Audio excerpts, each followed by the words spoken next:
Et donc pour démarrer, Nicolas Mérindol. Salut Nicolas. Alors je le dis, voix indépendante sur les banques. C'est compliqué à trouver.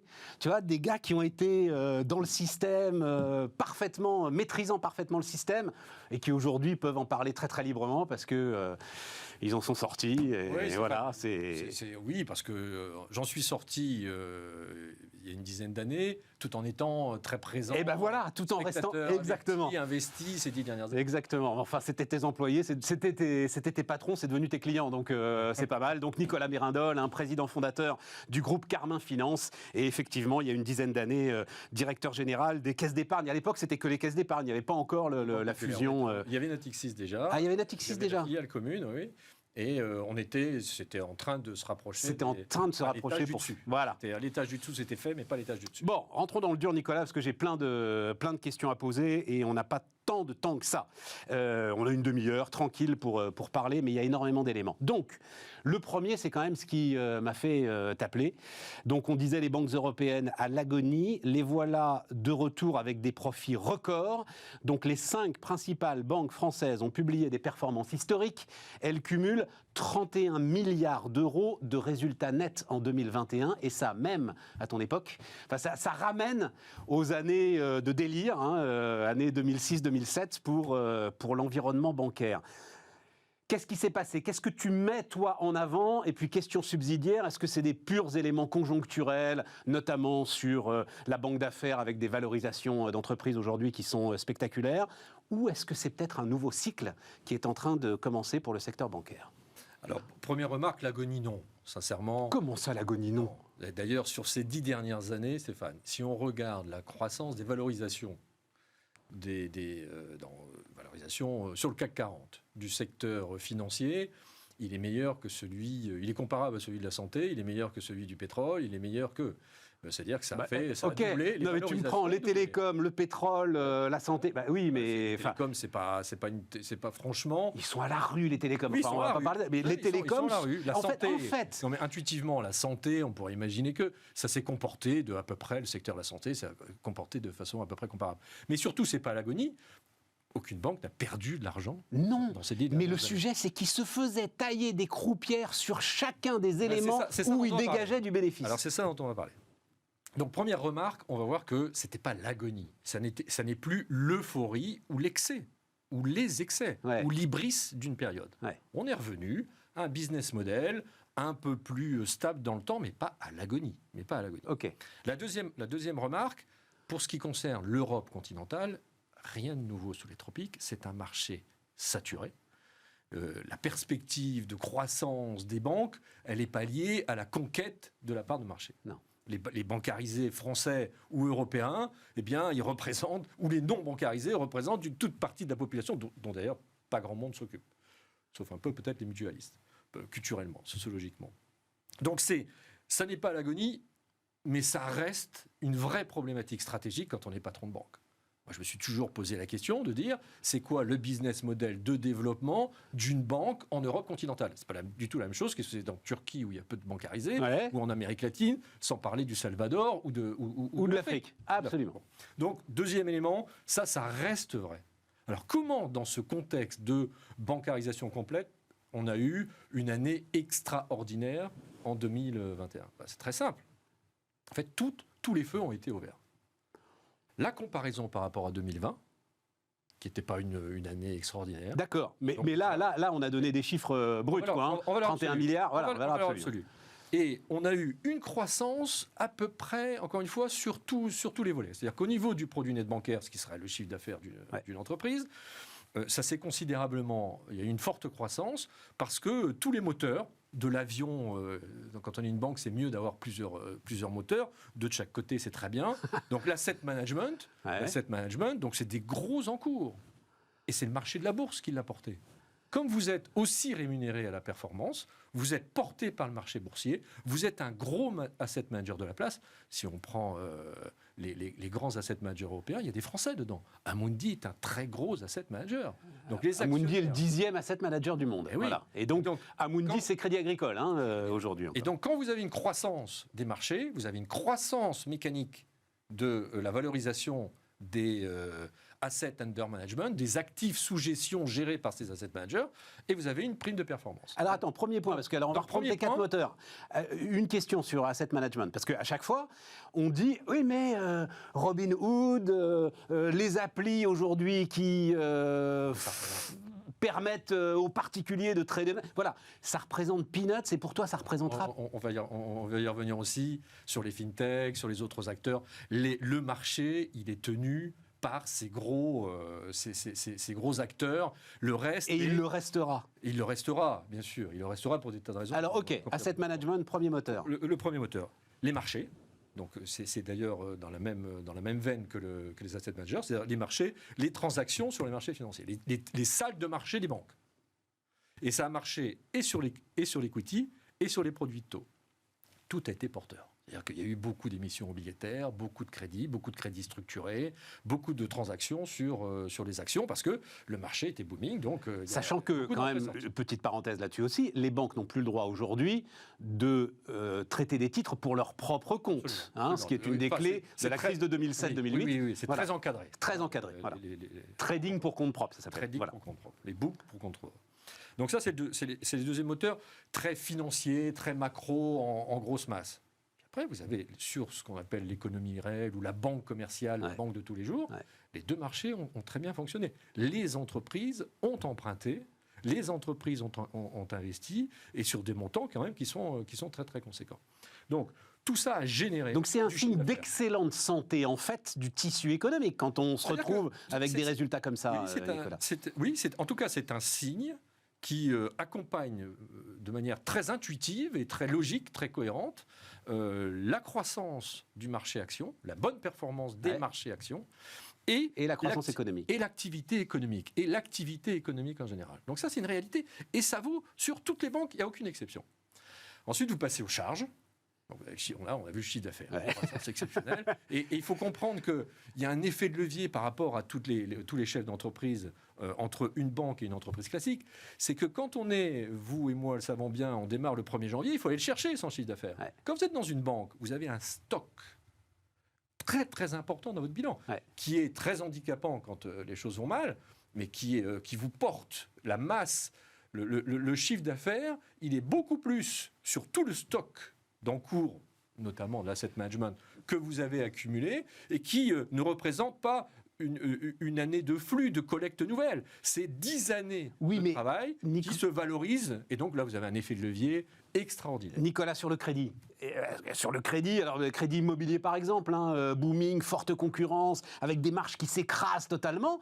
Ça veut dire que si on retrouve un tel niveau de bénéfice, les marges ne sont pas à ce point écrasées alors. Je vais vous donner la recette. Vas-y. Donc deuxième, on va revenir sur le crédit parce que c'est vraiment un cas très très particulier de la finance européenne et de notre banque centrale. Donc les charges, il y a eu toutes les banques, mais ça de façon continue, parce qu'il n'y a pas le choix, pour les raisons qu'on évoquait de bancarisation déjà d'un marché très saturé. Il y a un challenge permanent et tous les plans stratégiques, même les meilleurs comme BNP Paribas n'y échappent pas, réduction des coûts, optimisation des process, de l'organisation. Et donc il y a une vraie maîtrise des coûts dans les banques. Ce qui culturellement, il y a 20 ou 30 ans, n'était pas tout à fait le cas. On était porté par les marges, on était porté. Alors il y a une troisième ligne qu'on oublie et qui est fondamentale dans les banques, c'est le coût du risque. Vous avez une croissance du chiffre d'affaires, maîtrise des risques, maîtrise des charges, et vous avez pour les deux plus grosses banques une stabilité du risque. Donc toute la croissance du chiffre d'affaires, la croissance de la rémunération n'a pas été amputée, mais très très peu par une croissance du risque. Coût du risque, on le dit très très vite, coût du risque impose aux banques de prendre une partie de leur marge justement pour les mettre en réserve. Voilà. Et c'est des bénéfices en moins. Pour être très concret, ce sont les impayés, ce sont... Exactement. Donc, et ça, c'est lié à l'amélioration de la situation économique, la baisse du coût du risque. Donc les deux sont liés. Les deux sont parfaitement liés. On est encore... Ça veut dire que si ça se retourne, c'est tout... On va y revenir. Comment la question suivante, ça va être c'est quoi l'avenir ? C'est quoi l'avenir, voilà. Sur cette partie de risque, vous avez les deux plus gros acteurs, BNP Paribas et Crédit Agricole, qui ont vu leur risque très stable. Puis vous avez deux banques qui ont vu leur risque diminuer. C'est-à-dire que non seulement il y a une croissance du chiffre d'affaires, mais à ISO chiffre d'affaires, il y a une moindre partie de ce chiffre d'affaires qui était consommée par du risque. Et pour Société Générale, parle de 2-3 milliards. Ouais. 2-3 milliards. On ne sait pas l'épaisseur du trait. Et puis, il y a une quatrième contribution très très forte et exceptionnelle. Je vais choisir. Vous savez, il y a un refinancement qui a été mis en place pendant la fameuse crise, la première crise financière, celle de 2009-2010, où c'était une telle inconnue, le monde de la finance, avec le shadow banking et tous les risques cachés, avec la titrisation, on ne savait plus, on savait plus vraiment quels étaient les risques portés, que les banques n'osaient plus se prêter entre elles. Ouais. Donc il n'y avait plus de flux interbancaire pour financer l'activité courante. Donc il fallait s'adresser aux banques centrales pour se refinancer, qui elles-mêmes redescendaient sur la banque voisine de l'autre côté de la rue. Donc la banque centrale devenait un élément moteur du financement des banques. Et ça a duré, en fait. Et ça fait 10 ans que ça dure. Et ça fait 10 ans que ça dure. Enfin, 10, qu'est-ce qu'on dit 15 ans que ça dure. Et évidemment, avec la crise du Covid ou la problématique du financement de l'économie, la Banque centrale européenne a dit aux banques, écoutez, si vous prêtez un peu plus à l'économie réelle, elle est toujours réelle, mais on s'est compris, c'est-à-dire aux entreprises, mais aussi aux particuliers, alors je vous finance à des conditions favorables. Au hasard, je vais prendre un chiffre, je vais dire 100 milliards par banque. Au hasard. 100 milliards par banque ont été empruntés à la Banque centrale européenne à des conditions exceptionnelles. Comme les taux sont très très bas, une banque qui emprunte à moins 1,5%, à moins 0,5, ou autour de moins 0,5, et qui reprête ces 100 milliards à l'économie à 1%. Moi, je suis chef d'entreprise, on me prête à 1%. 1%, bien sûr, j'espère que la rentabilité de mon investissement va dépasser ce 1%. Donc, au lieu d'avoir un coût de la ressource qui est l'interbancarité, avec toute la problématique, Non, mais on a compris, Nicolas. Donc, 100 milliards, 1%, ça fait 1 milliard. 2%, ça fait 2 milliards. Donc, il se trouve que, effectivement, quand je dis 100 milliards, ce n'est pas un chiffre au hasard, nos principales banques françaises ont pu emprunter une centaine de milliards chacune, qu'elles ont pu à taux négatif, qu'elles ont pu replacer à taux positif.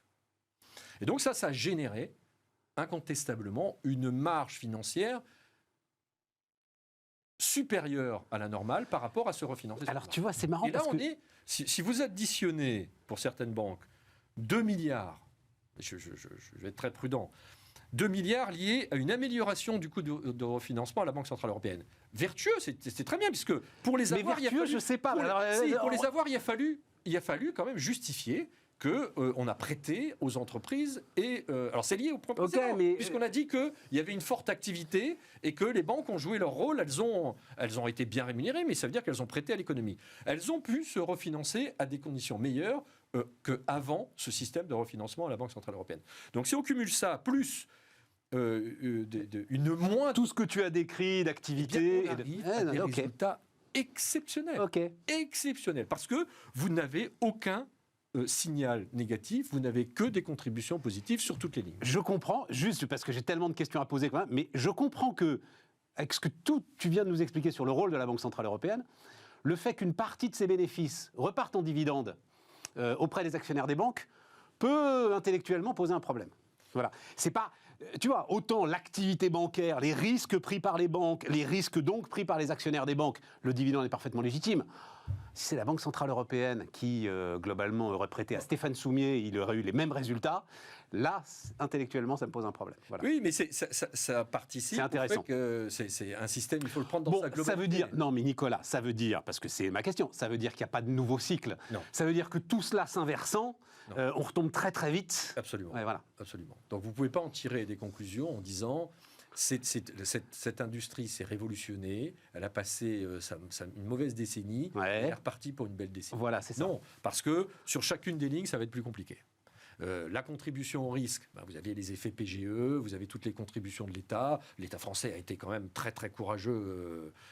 On est d'accord, on n'est pas d'accord, peu importe. Mais les effets... Tout le monde est d'accord, qui n'est pas d'accord? Voilà, les effets ont été... Mais c'est sur le mot courageux que... Non, c'est parce que c'est de la dette. Non, mais c'est parce qu'au bout du bout, c'est de la dette et que On aurait pu avoir que des gens qui sont très... Si depuis 1974, il fallait du courage en France pour créer de la dette publique, waouh, on aurait eu des responsables politiques d'un sacré courage. Donc l'environnement économique est pas... on ne peut pas reproduire nos 6 ou 7% de croissance de cette année en oubliant que c'était parce que c'était moins 8. Et donc on va se réenrouler autour de 1%. Je comprends. Ça va être compliqué. D'accord. On va avoir des sujets d'inflation. On va avoir les sujets de toutes les entreprises qui ont été aidées et qui d'un seul coup vont se voir face aux difficultés réelles, post-soutien globaux, chômage partiel, PGE, et là on va rentrer dans là c'est intéressant, juste question très courte là-dessus, parce que la partie risque va repartir. La banque centrale va arrêter son système. Voilà, quand on dit 31 milliards d'euros de résultats nets, les chefs d'entreprise qui nous écoutent, qui pour certains d'entre eux peuvent se gratter un peu la tête sur le PGE, peuvent se dire, mon Dieu, ils pourraient faire un effort. Le problème, c'est que tout ça est ultra réglementé, que c'est la Commission européenne qui décide ou qui décide pas des délais de remboursement. Enfin, ça se fait pas en claquant des doigts, il faut le préciser, ça, Nicolas. Parce que, oui. Alors, c'est bien un crédit bancaire, donc c'est pas un crédit directement des États, c'est un crédit bancaire garanti par les États. Donc c'est pas une nuance banale, c'est d'abord un crédit bancaire. Garanti par les États, ça pose des problématiques d'aide d'État, d'où l'intervention de la Banque Centrale Européenne et des autorités pour éviter les aides d'État, qui pourraient être un vrai problème. Alors on pourrait s'interroger sur les PGE Air France, les PGE à des entreprises publiques. Bon, ça respectait les règles et tout le monde, dans ces cas de crise, a accepté certaines ambiguïtés. Non, mais un mot sur Air France, parce que ça aussi, il faut vous préciser. Air France cherche à rembourser au plus vite possible son PGE, parce que, par exemple, ils ne peuvent pas faire d'opération de consolidation sur Alitalia, et en ce moment, sur la nouvelle compagnie née d'Alitalia, où il y aurait une opération au premier point, c'est un prêt bancaire. Et vous avez beaucoup d'entreprises, beaucoup de TI, et nous, on en a accompagné pas mal, en leur disant, écoutez, en fait, vous avez pris le PGE, vous avez bien fait, ça vous a aidé. À 80% des cas, c'était pas pour sauver un canard boiteux ou reporter inexorablement une issue fatale. C'était vraiment pour passer un moment difficile. Et donc, on leur a dit très vite, allons voir la banque, discutons avec elle, sortons du PGE pour revenir à un crédit classique. Sur des durées. Qu'à ce moment-là, tu peux allonger beaucoup plus. Et dont les conditions de taux sont quelquefois, même paradoxalement, meilleures, parce qu'il y avait... Il est trop tard pour faire ça, Nicolas ? Bien sûr que non, il n'est pas trop tard. Non, il n'est pas trop tard. Les patrons qui se posent des questions, en fait, il ne faut pas attendre de l'État qu'il y ait des décisions qui vont être compliquées à venir. Voilà. De toute façon, moi je prône toujours, pour les chefs d'entreprise, sans être les bourgeois de Calais, je prône toujours les discussions régulières avec son banquier, de parler des difficultés de l'année et de se projeter, et d'anticiper au maximum, même 18 mois avant, 24 mois avant, les besoins de fonds. Et donc le PGE, il faut anticiper le plus possible. Alors, tu le disais, la Banque Centrale Européenne va arrêter on verra bien, ses distributions donc d'argent gratuit, remonter des taux d'intérêt. Enfin, on sent qu'en termes de stabilité financière, on change un petit peu d'air. Oui. Mais c'est plutôt pas mal pour les banques, ça. Enfin, moi, je les ai entendus, mes amis banquiers, pleurer contre les taux négatifs. La remontée des taux d'intérêt, ça, c'est bon à prendre pour le système bancaire. Mais il y a une période un peu délicate. Parce que le principe de la banque, c'est de transformer une ressource à des durées courtes sur des durées longues. Ouais. Je caricature. Vos dépôts sont réutilisés pour faire des crédits à une entreprise. Donc un crédit à 7 ans est financé par un stock de dépôts qui pourrait être retiré. La caractéristique des dépôts lorsqu'ils sont rémunérés, si les taux montent, ils arrivent à échéance plus vite que le crédit qui lui reste sur 7 ans. Je comprends. Et donc, on a une première période où c'est handicapant. C'est-à-dire que la remontée des taux fait remonter plus vite le coût de la ressource que le coût des emplois parce qu'il y a une durée plus longue.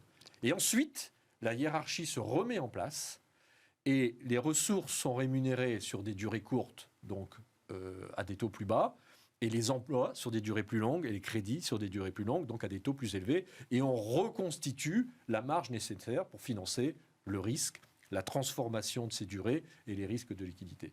Donc c'est vrai, pour une banque, la courbe des taux et des taux positifs, j'allais dire économiquement sains, c'est-à-dire plus c'est long, plus c'est risqué, plus c'est rémunéré, c'est ça la base. C'est ça la base. Le b.a.-ba de l'économie et des taux, c'est ça. C'était. Et ça fait... on a cru l'oublier pendant quelques années. Donc voilà, on va y revenir. Ouais. Et donc il va y avoir une première période un peu difficile, et ensuite ça va reconstituer un bilan plus sain au niveau des banques. Et l'inflation là-dedans, elle intervient comme quelque chose de plutôt sympathique pour les banques ou quelque chose de plutôt complexe à gérer? Ça va être lié au taux. Ça va être lié au taux. Ouais, voilà, c'est ça. C'est la façon dont... C'est vraiment le lien entre les deux. Dont les taux vont remonter. Ça veut dire, donc, le sujet bancaire européen reste aujourd'hui le même, avec en plus des conditions prudentielles qui empêchent, et c'est là où on peut se rapprocher des télécoms, c'est-à-dire l'idée qu'il faudrait à ce moment-là, puisque continent largement bancarisé, il faudrait que les banques puissent grossir par croissance externe. C'est ça en fait le sujet aujourd'hui qui leur permettrait d'avoir des fondamentaux un peu plus solides. Elles ne le peuvent pas parce que concrètement, les conditions prudentielles l'interdisent. Sur les banques européennes, le marché, il est ce qu'il est, et il ne permettra jamais de faire des grandes opérations. Donc on va travailler les coûts, on va travailler des optimisations, on va travailler à la marge, mais ce ne sera pas à l'agonie, et ça restera des entreprises avec des possibilités de croissance. Mais évidemment, on va les classer dans une catégorie qui ne sera pas celle d'un marché B2C, worldwide, ou de Toulouse, je peux attaquer le monde entier. Alors.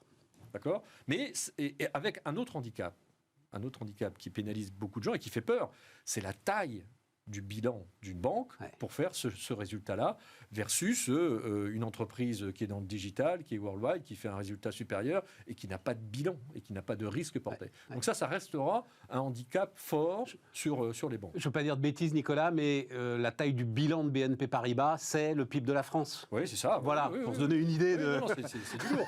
Et puis, c'est du lourd. Et vous savez, moi je classe, il y a quatre tailles de banques, 4 types d'acteurs. Donc, on a les grosses banques régionales. Arkea est une belle banque qui a sa propre taille. Filiale du Crédit Mutuel, Arkea. Enfin, filiale du Crédit Mutuel. Et qui a tout à fait sa place et sa performance. Vous avez les banques qui sont entre 50 et 100 milliards en termes de fonds propres, dont BPCE est dans cette taille-là. Et puis après, vous commencez à changer de catégorie. Et vous avez celles qui sont au-dessus de 100 milliards. Là, on touche BNP Paribas et Crédit Agricole box dans cette catégorie. Crédit Agricole a fait une année quand même complètement incroyable. Hein. Et donc, tes catégories de banques. Et ensuite, et la dernière catégorie, c'est ceux qui sont autour de 200 milliards. Et ceux-là tiennent vraiment le haut du pavé. Et ça, c'est les Américains. Et ça, c'est les Américains. Et ceux-là, ils jouent worldwide. Ils sont capables d'allumer un réacteur, d'en enfermer un autre, d'aller sur tel pays, de jouer. Ils ont beaucoup plus d'effets de levier. Donc, ils jouent sur des masses vraiment extrêmement considérables, des fonds propres considérables, et ils tirent tout le temps le marché.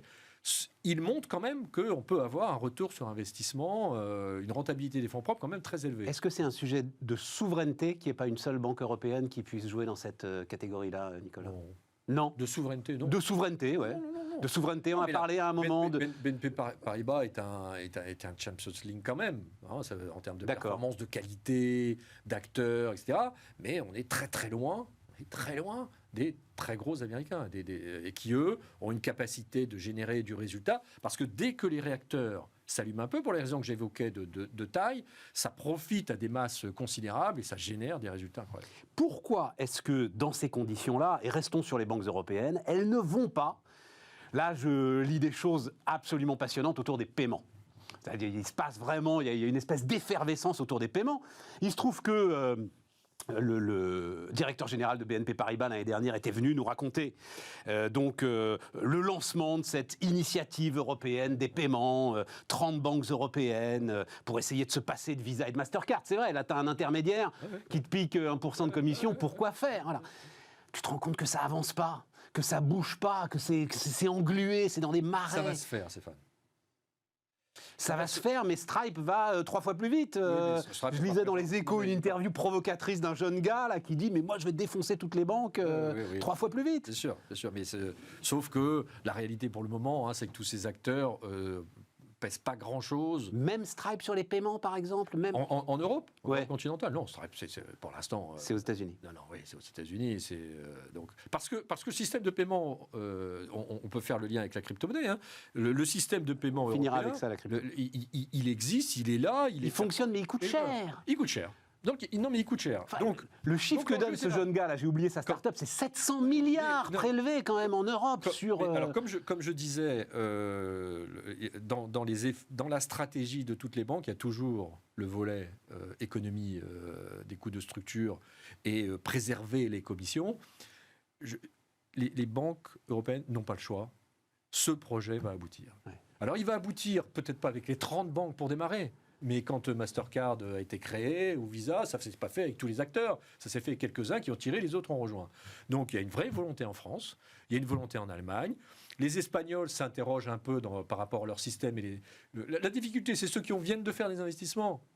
Ils disent, vous êtes gentils, moi je viens de beaucoup investir, vous me demandez de tout débrancher, de recommencer dans un projet, et en plus il va falloir qu'on se mette d'accord à 30.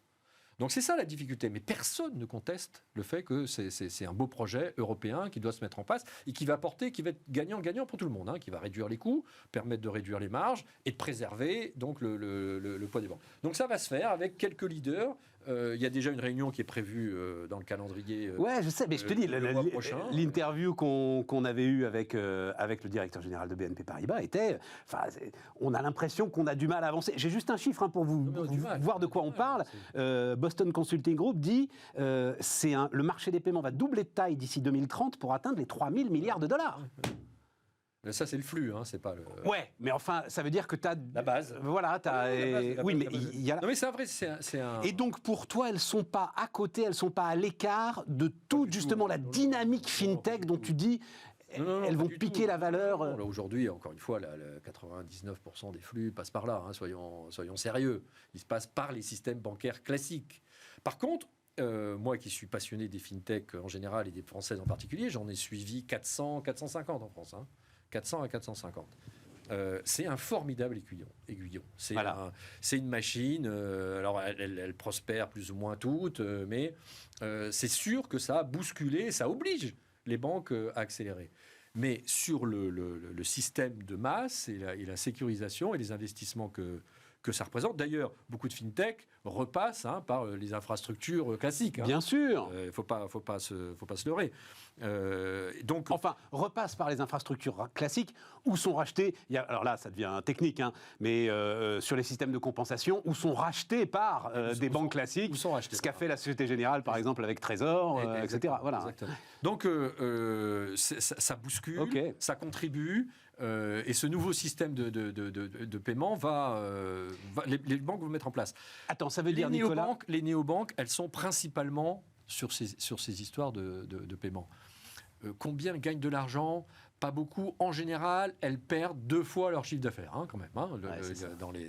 Même les N26, même les grosses. En particulier N26. En particulier N26. Donc, et Revolut, voilà, j'ai oublié l'autre. Et Revolut, N26 et Revolut perdent, je force le trait, mais c'est ça l'idée, 2 fois leur chiffre d'affaires. Donc, aucune ne gagne de l'argent, et je dis qu'en Europe continentale, globalement, elles ne gagneront pas d'argent. Parce que, et c'est un juste retour aux contraintes qu'on impose aux banques, aux contraintes réglementaires, de fonds propres, les milliards qu'il faut investir pour sécuriser les dispositifs, l'argent se gagne si vous avez les autres produits. Et d'ailleurs, toute la stratégie, c'est de savoir si un Revolut ou un N26 peut basculer de moyens de paiement intelligents où je perds de l'argent à capter un maximum de clients et à devenir une banque. Donc, néobanque. Et là, je repense sans arrêt à ce que m'avait dit un jour Frédéric Oudéa, qui, sur cette question-là, m'avait regardé quand même avec un petit sourire en disant « Et vous, monsieur Soumier, là, votre vrai argent, à la fin, vous le mettrez où ?» Et c'est vrai qu'à la fin, tu le mets chez BNP ou à la SocGen, quoi. Voilà. Et nous, quand on monte cette boîte, voilà. Oui, évidemment. Mais vous pouvez utiliser. Alors, attends, parce que le temps tourne très vite. Non, mais vous pouvez utiliser des outils. Tous ceux qui nous écoutent peuvent utiliser des outils de FinTech qui amélioreront tel ou tel process. Leurs gamins sont sur Lydia toute la journée, donc tout à fait. Et qui, au bout du bout, n'empêchent pas d'être bancarisé principal dans une grande banque. 2 questions rapides et il nous reste 5 minutes. Ça veut dire d'abord que les GAFA n'iront pas sur la banque. Parce que la menace, ça pourrait être ça. Tant que c'est des FinTech qui s'amusent dans leur bac à sable, ok. Si à un moment, c'est bim. Les GAFA vont travailler l'idée de leur monnaie. C'est très simple. Les GAFA se disent, moi, j'ai déjà 2 milliards. J'ai déjà 2 milliards de clients. Dans mes fichiers, j'ai 2 milliards de personnes. Si j'en ai un tout petit tout petit pourcentage qui utilise ma monnaie ou mon système de paiement. Voilà, c'est captif, mais ils vont pas. Ça n'a rien à voir avec devenir une banque et faire du crédit, faire des moyens de paiement. Alors ça nous amène sur la dernière des questions qui est justement le monde des cryptos. Il y a donc effectivement on va presque dire ces cryptos privés là, ces jetons, ces tokens, etc. qui se développent. Et puis il y a Bitcoin. Et là il y a pour la première fois quand même le Conseil de stabilité financière, donc émanation du G20, s'inquiète. Et là c'est là que je trouve que c'est intéressant de pas dépendance, interopérabilité, on va dire ça comme ça, de plus en plus interconnexion entre le monde du Bitcoin et donc des cryptos qui bougent beaucoup et le monde bancaire traditionnel. Et là, je crois, comment il s'appelle ? Il s'appelle le FSB d'ailleurs, c'est bon. Ouais. En ce moment, c'est pas génial comme initial, mais donc, le FSB dit, là, on commence à avoir un sujet. Comment est-ce que tu regardes ça, toi ? C'est 1500 milliards à peu près aujourd'hui. Donc rien du tout. Donc rien du tout. Mais oui, mais c'était 3 000 milliards il y a 6 mois, ce sera peut-être 6 000 milliards dans 6 mois. Et c'est toujours, à l'échelle de la planète, c'est toujours rien du tout. C'est toujours rien du tout. Alors, première remarque, donc ça existe. 5 minutes, hein. Oui. Ça existe, et donc il n'y a pas de déni, il ne faut pas le balayer d'un revers de main, il n'y a pas d'arrogance vis-à-vis des bitcoins et de la crypto-monnaie. Mais aujourd'hui, c'est rien du tout à l'échelle de moyens de paiement. Deuxièmement, la seule valeur d'usage que je vois, c'est sur les transactions internationales, ça réduit les coûts. Donc, vous voulez envoyer de l'argent à votre famille en Afrique, c'est bien moins cher que Western Union. La réalité, c'est que sur les sommes qu'on vient d'évoquer, 99%, pour ne pas dire 99,9%, je vais être prudent, je vais dire 99%, c'est purement spéculatif. 99% des gens qui ont du Bitcoin ne l'utilisent pas en moyen de paiement. On est d'accord. Et n'en attendent que du rendement. Et n'en attendent que du rendement. Tout à fait d'accord. Et tuons tout de suite l'idée que c'est un beau rendement. Le Bitcoin, c'est parti de zéro et c'est de monter jusqu'à 60 000. C'est parti de zéro, donc effectivement, ça crée beaucoup de valeur. Mais si vous prenez sur les 5 dernières années, c'est très spéculatif. Très spéculatif. Et beaucoup de gens ont perdu de l'argent. On peut s'amuser à dire il y a eu des grandes fortunes, mais enfin, il y a beaucoup de gens surtout qui ont perdu de l'argent. Donc, c'est pas vraiment un moyen de paiement. C'est surtout un outil spéculatif de type valeur refuge avec tous les aléas que ça représente. C'est surtout pas une monnaie. Mais moi, mon sujet, c'est pour la stabilité financière. Moi, mon sujet, c'est est-ce que, avec Wall Street qui se met à côté des indices, ETF sur le Bitcoin, avec Goldman Sachs qui conseille ses clients sur le Bitcoin, avec les grandes banques et nos banques européennes, pour l'instant, restent un peu à l'écart, mais combien de temps ? Est-ce que là, on n'a pas le gisement de quelque chose qui pourrait déstabiliser le système bancaire. Voilà, c'est ça mon sujet. Non, je le crois pas. Hein, je le crois pas. C'est réglementé. À partir de quel montant ? Parce que tu me dis 3 000 milliards c'est peanuts, 6 000 milliards c'est peanuts. Oui, à l'échelle de la planète. À l'échelle de la planète. On n'est pas sur la France. À partir de quel moment on s'inquiète ? 20 000, 30 000 milliards ? Il n'y aura pas. Il n'y aura pas, parce que par construction, pourquoi il y a cette valeur et que c'est monté ? Il n'y a pas d'émission de Bitcoin. Enfin, il y en a encore quelques-uns là. Encore quelques-uns à émettre. Le jour où on va dire, on va doubler la taille du marché des bitcoins, parce que par rapport à ce qui est émis, on a saturé. Ouais. Les gens comprennent, hein. Ouais. Il y a un nombre... Oui, 21 millions, voilà, à un moment ça va s'arrêter. Il y en a un nombre limité. Hein. Ouais, si demain on dit, tiens, on va passer de 21 à 40, à 50, à 60, ça va se diviser, la valeur va se diviser par 3, par 4 ou par 5. Et puis visiblement, tu ne peux pas. Enfin, le protocole a prouvé sa solidité. Et par construction, voilà, on ne peut pas. Donc voilà, il y en a 21, et il n'y en a pas 40, il n'y en a pas 50. Mais oui, donc mais ce sera limité. On l'a raconté 100 fois, les tulipes hollandaises. Il y en a 21, mais la valeur d'un seul peut atteindre des niveaux stratosphériques si jamais les gars commencent... Donc, regardons par rapport à l'épargne française, combien représente... j'ai dit qu'à hauteur de 99%, c'était que des produits refuges sur l'ensemble de la planète. En France... 8% des Français en détiennent. Oui, mais ça représente 0,1%. Heureusement, 0,1% de leur épargne. Bon, à l'arrivée, Nicolas, rien de neuf en fait. Hein, voilà. Une belle année pour les banques, une belle année qui ne change pas la donne. Qui ne change pas la donne stratégiquement, mais qui montre que tous les effets de levier ont été utilisés. Et n'oublions pas au bout du bout que c'est Henri de Casse qui avait utilisé cette expression. Hein. Notre système bancaire, c'est vital. N'oublions pas quand même que c'est lui qui irrigue tout le corps humain de notre économie. Et donc c'est fondamental que quand l'économie se passe bien, ils en profitent. Quand l'économie est plus compliquée, les banques évidemment souffrent. Mais les banques françaises, européennes et françaises en particulier, je le dis, je le répète, sont saines. Nicolas Mérindol était avec nous sur Bismart.